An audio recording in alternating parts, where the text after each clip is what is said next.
আয়নায় যদি তুমি তোমার চেহারা দেখো তাহলে কমেন্টে অবশ্যই লিখে জানিয়ে দিও আয়নায় কি শুধু নিজের চেহারাটাই দেখো নাকি নিজের ভিতরের রূপটা কিরকম দেখতে হয়েছে সেইটাও তুমি দেখো। তুমি আসলে নিজের ভিতরটা একবারও কি কল্পনা করো? আয়নায় শুধু তোমার বাহিরের চেহারাটা দেখা যায়, কিন্তু তোমার ভিতরের রূপটা কেমন? আয়নার সামনে দাঁড়িয়ে নিজেকে প্রশ্ন করো, আসলে তুমি কেমন মানুষ জানতে পারবে।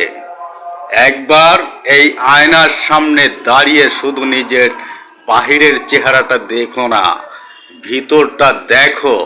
তুমি সারা জীবন যা কিছু করেছো তা ভালো করেছো নাকি খারাপ করেছো? তুমি এখন যেই পরিবেশে আছো, যা কিছু করছো, এইটা কি আসলে ভালো করছো নাকি খারাপ করতেছো?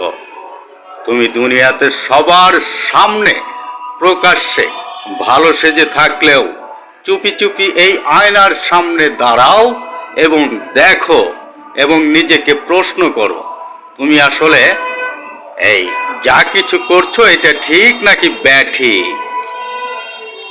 অবশ্যই সঠিক উত্তরটা পেয়ে যাবে, আর যে উত্তরটা পেয়ে যাবে সেই আমার কমেন্টে লিখে জানিয়ে দিও, আমি তোমার সমাধান করে দেব।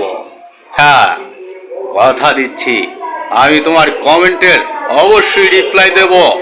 কমেন্ট করো, আমার পরিবারে যুক্ত হয়ে যাও। আমি একটা ফেসবুক পেজ খুলি নাই, আমি একটা ভালোবাসার গাছ লাগিয়েছি। এই পরিবারে যুক্ত হয়ে সাথেই থাকো, অবশ্যই সুপরামর্শ পাবে, কুপরামর্শ নয়। ধন্যবাদ, সবাই ভালো থেকো।